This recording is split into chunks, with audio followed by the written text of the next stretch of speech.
Bismillahirrahmanirrahim. Assalamu alaikum. We are going to start lesson number 3, which is why boys fail in college. And before starting the translation of this lesson, I would like to give you people a brief introduction of the lesson, that what this lesson is all about, that what are the main points that are included in this chapter. So first of all, the writer gives us difference between two types of boys. The first one is the boys who try and ultimately they fail, and the second type is the boys who do not try and they fail. And in the next part, the writer basically gives some reasons, that what are the reasons behind the failure of the students. So he gives different reasons. First of all, he says that mistaken ambition is the cause of failure. Secondly, he talks about bad health, that bad health also leads students towards the failure. Then he tells about that what things are needed to lessen this failure. He says that adequate help and cooperation between the teachers and students is necessary. And after that, he talks about the financial problems that ultimately lead students towards the failure.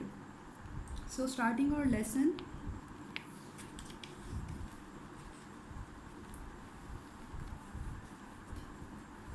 Of the boys who do not reach their natural academic boundary during the course of their college career, वो लड़के जो college की ज़िंदगी में अपनी फितरी तालीमी हद तक नहीं पहुंच पाते, but who fail to get through, बल्कि पास होने में ही नाकाम हो जाते हैं. There are two main classes, इनके दो बड़े ग्रोह हैं.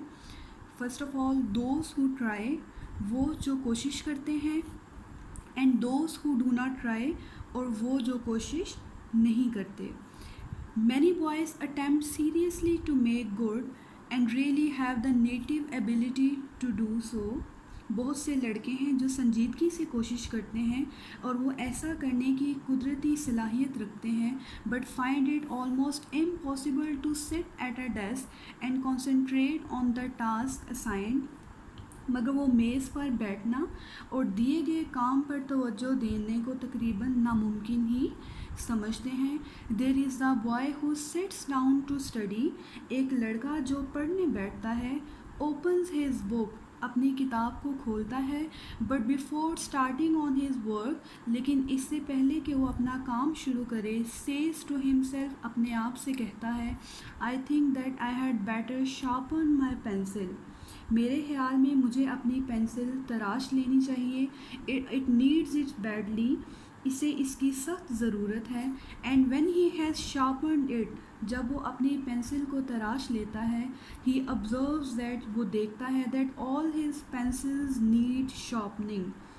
जब वो अपनी तमाम पेंसिलें तराश लेता है, तो वो ये देखता है कि उसकी तमाम पेंसिलों को तराशने की या तेज़ करने की ज़रूरत है.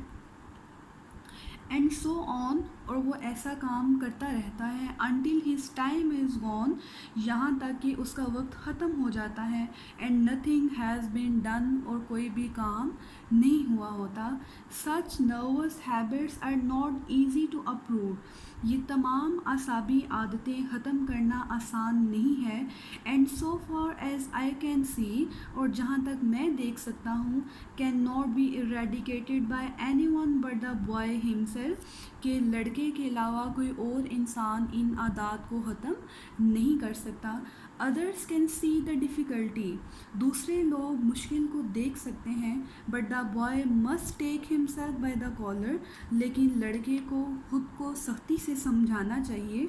And make himself cultivate a poise and calm, और अपने लिए ज़हनी सुकून और आराम पैदा करना चाहिए. दैट स्मॉदर्स द फिजर्स, जो कि बेचैनी का गला घोट दे, जो कि बेचैनी को ख़त्म कर दे. Others can see the difficulty, दूसरे लोग सिर्फ निशानदेही कर सकते हैं या मुश्किल को देख सकते हैं, but the boy must take himself by the collar, मगर लड़के को खुद को सख्ती से समझाना चाहिए.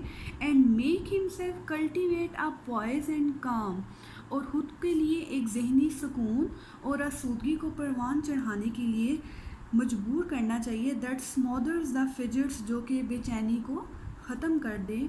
अनटिल ही डज दिस, जब तक वो ऐसा नहीं करता, he does not really try, तो वो हकीकतन कोशिश नहीं करता, ऑल्दो ही थिंक्स, अगरचे वो ये सोचता है, दैट ही इज़ ट्राइंग, कि वो कोशिश कर रहा है, and often spends more time in the presence of an open book than many a boy of equal ability who does good work, कि वो खुली किताब के साथ उस लड़के से ज़्यादा वक्त गुजारता है जो उससे ज़्यादा नंबर हासिल कर लेता है. So here in this paragraph writer basically हमें टू टाइप्स ऑफ बॉयज़ में डिफरेंस बता रहा है. फर्स्ट टाइप उन बॉयज़ की है जो कि मेहनत नहीं करते और फेल हो जाते हैं, और सेकेंडली वो कह रहे हैं कि ऐसी टाइप है जो लड़के कोशिश तो करते हैं, ट्राई तो करते हैं, but they get failed. So what is the reason behind there failure.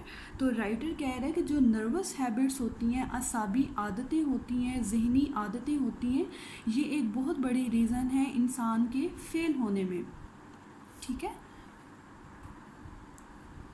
Sometimes ऐसा होता है कि हम अपने काम को शुरू करने से पहले या जब हम अपनी स्टडीज़ को स्टार्ट करने लगते हैं तो बहुत सी चीज़ें हमारे माइंड में आना शुरू हो जाती हैं. फॉर एग्ज़ाम्पल, अगर कोई एक स्टूडेंट है, वो ये सोचता है कि मैं पूरे 10 बजे पढ़ना स्टार्ट करूँगा.